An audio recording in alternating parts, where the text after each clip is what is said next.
전도서는 인생의 헛됨을 증명해 주는 말씀이에요. 그리고 그 결과는 두 가지입니다. 하나는 헛된 인생으로 인하여 절망하는 허무주의가 있습니다. 또 다른 하나는 헛된 인생을 아는 지혜를 얻어서 영원한 하나님을 발견하는 현실주의가 있어요. 물론 인생의 헛됨을 그냥 모르고 무작정 살아가게 되면 그 어디에도 속하지 않겠지만 말입니다. 우리는 그러한 것을 도피주의라고도 하고 쾌락주의라고도 합니다. 여러분, 오늘날 이 시대의 사람들은 얼마나 자기 자신에게만 철저하게 관심 가지고 사는지 몰라요. 그래서 한동안 자기 만족에서 벗어나지를 못하는 거예요. 그러나 우리는 자기를 세울 수 있는 능력이 스스로에게 없다는 사실을 알아야 됩니다. 그것이 인간의 현실이기 때문입니다. 그러므로 헛된 인생임을 아는 자만이 참된 인생을 출발할 수 있어요. 그리고 거기서 우리는 영원한 하나님을 만나야 하는 것입니다. 따라서 전도자가 말하는 인생의 허무함은 허무주의가 아니고 철저한 현실주의입니다. 기독교 현실주의입니다. 헛된 인생이 현실임을 알고 또한 영원한 하나님의 존재를 아는 것입니다. 그러므로 여러분, 기독교 신앙만이 현실적인 거예요. 복음만이 새로운 거예요. 그러므로 전도자가 말하는 인생 헛됨의 선언은 하나님을 향한 뜨거운 초대입니다. 하나님 없는 인생은 결국 헛될 뿐이기 때문입니다. 우리가 내일부터 연말 특별 새벽 기도회를 가집니다. 여러분, 우리 교회 특세는 잔치잖아요. 그래서 주제가 뭐냐? 오늘 제목 이 주제예요. 헛된 인생을 아는 지혜입니다. 또 내일부터 계속해서 1장 12절 말씀부터 3장의 말씀까지 우리가 한 주간 살펴보기를 원해요. 오늘 우리 인생에서 이보다 더 중요한 지혜가 없습니다. 우리는 이 지혜를 잘 알게 해달라고 기도하고 이 지혜를 통하여서 영원하신 하나님께 붙잡힌 바 되어서 살아가게 해달라고 기도할 수 있어야 되겠습니다. 헛된 인생을 아는 지혜가 참된 지혜입니다. 그리하여 우리는 반드시 하나님과 함께하는 인생을 살아야 하는 것입니다. 인생을 향한 전도자의 선언이 무엇입니까? 전도자의 고백이 무엇입니까? 2절 말씀 우리 같이 읽을까요? 2절 말씀 다 같이 시작. 전도자가 이르되 헛되고 헛되며 헛되고 헛되니 모든 것이 헛되도다. 전도자는 헛됨에 대한 최상급 표현을 사용하여서 이 땅의 모든 것이 헛됨을 고백하였습니다. 3절이 말하는 대로 해 아래에서의 모든 수고는 유익이 없습니다. 남는 게 없다는 거예요. 9절은 다시 설명하는 대로 해 아래에는 새 것이 없습니다. 그래서 7장에 가면 전도자는 우리에게 권면하기를 초상집에 가는 것이 잔치집에 가는 것보다 낫다고 하였어요. 왜 그렇습니까? 모든 인생에게는 끝이 있음을 알게 되기 때문입니다. 물론 예수를 믿으면서 인생의 즐거움도 누려야 합니다. 인생의 즐거움은 하나님이 주시는 선물이기 때문입니다. 하지만 그 전에 우리는 인생의 유한성을 반드시 알아야 됩니다. 성도는 자신의 유한성과 한계성을 아는 자입니다. 오히려 유한성을 알기 때문에 오늘 하나님이 내게 주신 이 시간을 소중하게 사용할 수 있는 거예요. 주어진 오늘에서 그것을 가장 소중하게 여기는 길은 거기서 하나님을 만나는 거예요. 하나님과 동행하는 삶을 살게 되는 거예요. 인생의 허무함이 영원한 하나님을 발견하는 기회가 된다면 여러분, 이보다 더 큰 축복이 어디 있겠습니까? 1절은 전도서의 저자입니다. 저자는 다윗의 아들 예루살렘의 왕입니다. 솔로몬 왕입니다. 2절부터 4절은 인간의 유한성에 대해서 말씀합니다. 저자는 자신을 소개한 이후에 모든 것이 헛되다고 강조하면서 말씀을 시작합니다. 전도서의 관점을 이해하는 데 있어서 가장 중요한 첫 단추는 헛됨이 무언가 하는 것을 아는 거죠. 헛됨이라고 우리 성경에는 번역되어 있지만, 죄송합니다, 히브리어를 써서, 히브리어에서는 헤렘이라고 되어 있는데요, 여러분, 헤렘의 원래 뜻은 이 호흡, 입김, 안개를 말하는 거예요. 이건 뭔지 짐작이 가시죠? 후 하고 숨을 한번 내뱉는 걸 말하는 거예요. 한겨울에 뜨거운 입김을 불면 어떻게 됩니까? 잠시 후에 사라져 버립니다. 여러분, 자연이 내뿜는 입김은 안개죠. 안개의 특징은 뭐예요? 일시적이라는 사실이죠. 그러니까 호흡이나 입김이나 안개 같은 잠깐 존재하다가 사라져버리는 그러한 것을 말하고 있습니다. 여기서 2차적인 의미가 나오는 거예요. 헛되다, 허무하다, 무의미하다는 뜻이 등장하는 거예요. 그러므로 여러분, 헛됨은 일시적인 것을 말하는 거예요. 따라서 헛됨의 반대말은 영원하다는 것을 말하는 거예요. 미래지향적 세계관을 가지고 있는 현대인에게 영원은 우선적으로 무한히 먼 미래와 연결되어 있습니다. 하지만 고대 히브리인의 사고방식에서는 영원은 아주 먼 과거를 의미하는 거예요.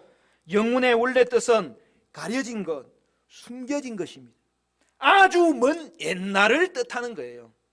여러분, 4절부터 등장하는 예 중에 하나가 뭡니까? 땅은 영원하도다, 그렇게 말합니다. 이는 땅이 하나님의 창조의 순간부터 지금까지 아주 오랜 시간 변하지 않고 존재해 왔다는 것을 밝히는 거예요. 현대인들은 자신들이 이룬 기술과 문명의 발전을 보면서 스스로 감탄해 합니다. 그러나 여러분, 인간의 모습은 예나 지금이나 변하지 않아요. 아니, 오늘날의 인간성은 이전보다 더 삭막해졌어요. 더 악해졌어요. 더 부패해졌어요.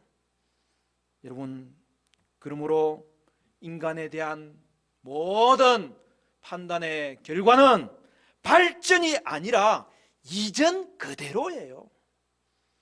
물론 과학과 기술을 계속 발전시켜야 합니다.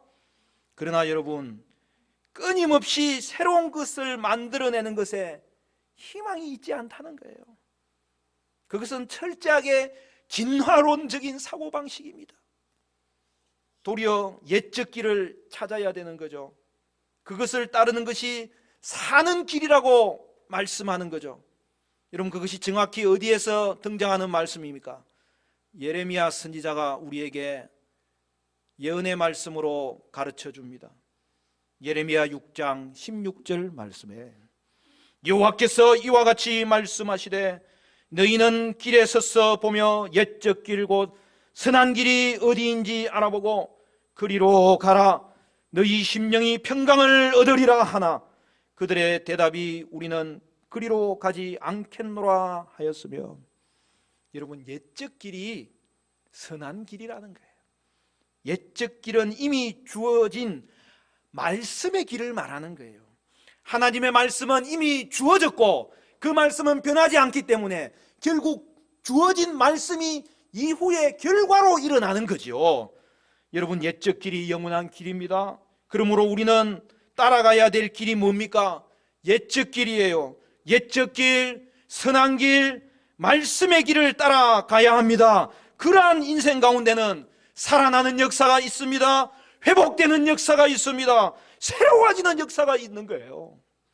3절에서 전도자는 해 아래서 수고하는 모든 수고가 사람에게 무엇이 유익한가 그렇게 질문합니다. 삶의 의미가 무엇인지를 찾으려고 질문하는 것이죠. 답은 뭐죠? 유익이라는 것은 남는다는 뜻입니다. 여러분, 이 질문에 대한 답이 뭡니까? 인간의 수고에는 남는 것이 없다라고 선언하는 것입니다. 오늘 이 땅 가운데 사는 인생이 하나님 없이 쌓은 그 인생 가운데는 결국에는 남는 것이 없게 될 것입니다. 하나님이 지으신 땅은 영원한데 인생은 너무나 짧습니다. 아주 긴 역사 속에서 하나님께서 정하신 패턴의 변화를 줄 수 있을 만한 인간이 남기는 것이 없다는 사실입니다. 하나님의 창조 세계에 잠시 머물다가 떠나는 인간은 아무리 노력해도 거대한 창조의 패턴을 바꿀 수 없어요. 전도자는 이 현실을 직시하면서 질문하였습니다. 질서 있는 이 땅 가운데서 유한한 인간이 느끼는 무상함이 등장합니다. 전도자는 인간의 허무함에 침묵하면서 무조건 인간을 찬미하려고 하지 않고 한숨을 쉬고 있습니다. 여러분, 우리가 옆에서 한숨을 쉬면 뭐라고 그래요? 아, 얘야 땅 꺼지겠다. 여러분, 오늘날 이 땅은 한숨 쉬는 인생이죠. 그런데 전도자의 한숨은 불신자의 한숨은 아니에요. 전도자의 한숨은 낭만과 절망의 한숨이 아니라 있는 그대로의 현실을 직시할 때 나오는 한숨이죠. 전도자는 온갖 영화를 다 누려본 솔로몬 왕이 입을 벌려서 노래한 내용입니다. 어떤 사람은 목사님, 그래도 인생을 여기저기 다 살펴보고 그 다음에 하나님 찾아도 늦지 않을 것 아닙니까? 여러분 어때요? 참으로 어리석은 모습입니다. 아무것도 남는 것이 없을 때 여러분 얼마나 당황하겠습니까? 그것이 이 땅에서의 깨달음이 아니고 죽은 이후의 깨달음이라면 얼마나 원통하고 수치스럽겠습니까? 사랑하는 성도 여러분, 우리는 모든 것을 경험해보고 판단하지 않아요. 이미 주신 경험이 우리에게는 있고, 또한 더 중요한 것은 하나님의 말씀을 통하여서 현실을 볼 수 있는 거죠. 그리하여 여러분, 죄악된 자신을 보게 되고 무상한 인생을 보게 되는 것입니다.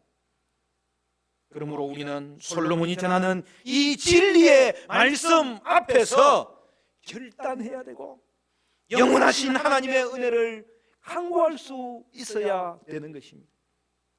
5절부터 8절은 창조 원리의 불변성을 말씀합니다. 전도자는 현상 세계를 영혼에 속한 것과 헛됨에 속한 것으로 나눕니다. 영혼은 하나님께 속한 영역으로 창조 때부터 지금까지 변함없이 계속되고 있습니다. 여러분, 해가 뜨고 지는 것입니다. 바람이 이리 불고 다시 저리로 부는 것입니다. 강물이 바다로 흘러 들어가는 것을 말합니다. 이렇게 긴 시간 동안 변하지 않는 창조 세계와 비교할 때 그곳에서 잠깐 살다가 사라지는 존재가 바로 인간입니다. 전도서의 근본적인 전제는 하나님과 인간의 여러분 극명한 대조인 거예요. 하나님의 크심과 창조 세계의 영원성이라는 한 축이 있고요, 이 세계에 잠시 머물다가 가는 존재 인간이 반대편에 위치해 있는 것입니다. 8절은 모든 만물이 피곤하다고 하였는데 이는 만물이 쉼없이 움직이고 있다는 것을 말하는 거예요. 그러니까 8절은 7절을 이어받는 말씀으로 창조의 패턴이 수고를 끊임없이 행하고 있다는 것을 보여주고 있는 거예요. 여러분, 이 말씀을 쉽게 고쳤으면 이것입니다. 만물이 수고로 가득하다. 그러나 인간은 그것을 말로 다 표현할 수가 없도다. 여러분, 이것은 인간 이해의 한계를 넘어서는 일인 거죠. 인간은 누구도 그것에 대해서 말할 위치에 있지 않다는 거죠. 9절부터 11절은 반복되는 패턴에 대해서 설명합니다. 전도자의 선언은 더 분명해집니다. 해 아래 새 것이 없도다. 미래의 가치를 두고 다음 세대의 관심을 초점을 두는 현대인의 미래지향적인 세계관에서는 이 선언이 무엇인가 새로운 것을 시도하려는 마음을 낙담시키고 좌절시키게 하는 말씀이죠. 하지만 이 유명한 선언은 하나님께서 천지 창조 때부터 정하신 패턴이 어떤 변화도 없이 계속 반복되고 있다는 하나님의 절대 주권을 말하는 표현이에요. 이 패턴을 잠시 살다 갈 뿐인 인간은 여기에 어떠한 것도 남기지 못하고 새로운 것도 첨가하지 못한다는 거예요. 기억은 과거 지향적 관점에서 매우 중요한 가치입니다. 그래서 모세가 전해준 하나님의 명령을 기억하라고 잠언은 누누이 강조했던 거고, 절기를 지킴으로 하나님의 구원하심과 인도하심을 기억하는 것이 이스라엘 신앙의 핵심입니다. 그런데 오늘 본문에서는 기억됨이 없으니라고 표현하면서 구약의 주류적인 지혜와 다른 관점의 지혜를 제시하는 거죠. 그것이 전도서의 지혜입니다. 본질적인 지혜입니다. 큰 그림 앞에서 발견하는 지혜입니다. 하나님께서 만드신 창조의 패턴은 변하지 않기 때문에 이 오래된 패턴에 잠시 머물다 가는 인간은 그 어느 누구도 하나님의 통치에 영향을 끼칠 수 있는 기억될 만한 남는 것을 가지지 못한다는 거예요. 하나님은 그의 주권대로 이 땅을 통치하십니다. 우리의 유익은 하나님의 통치에 순종하는 데서 옵니다. 거기에 뭔가를 보태는 것이 아니라는 사실입니다. 이 땅을 향한 하나님의 통치는 완전합니다. 하물며 그의 자녀들을 향한 하나님의 통치가 얼마나 선하고 얼마나 완전하겠습니까? 그러므로 우리는 하나님의 통치를 따라갈 뿐이에요. 여러분, 그게 지혜예요. 따라서 뭔가를 해냈다고 기고만장할 일도 아니고요, 못했다고 기죽어 살 일이 아니라는 사실이에요. 저는 전도서를 읽을 때마다 이 말이 사실이구나 하는 걸 깨달아요.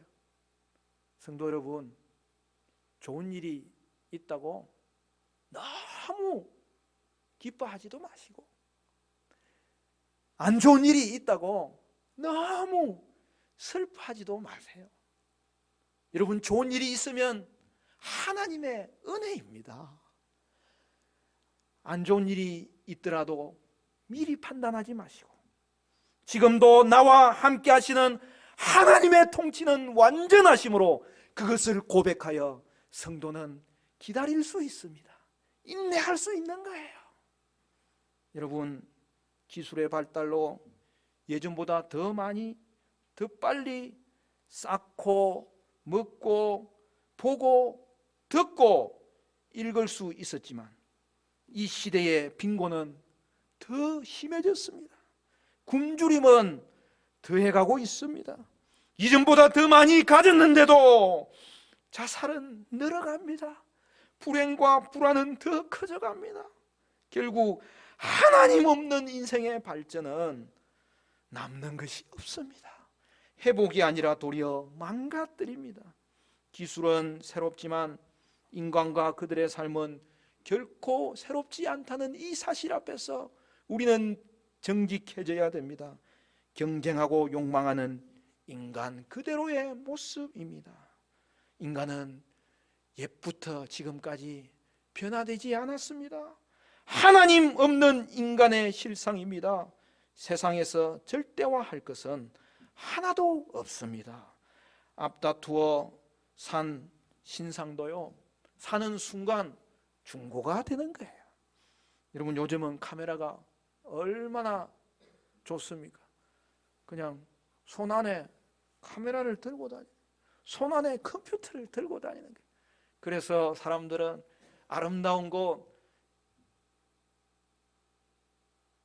가서는 이제는 사진 찍기가 얼마나 좋은지 몰라요. 그래서 인증샷 찍어서 봅니다. 그런데 그 보는 순간 이미 그것은 현실이 아니라 추억이 되어버립니다. 여러분, 시간도 마찬가지입니다. 늘 새로운 것을 추구하고 새롭게 여기지만 새롭지 않아요.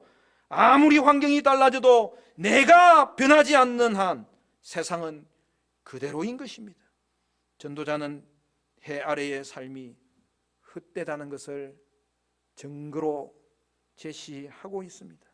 모든 것이 일시적이므로 그에게 모든 것은 헛된 것입니다.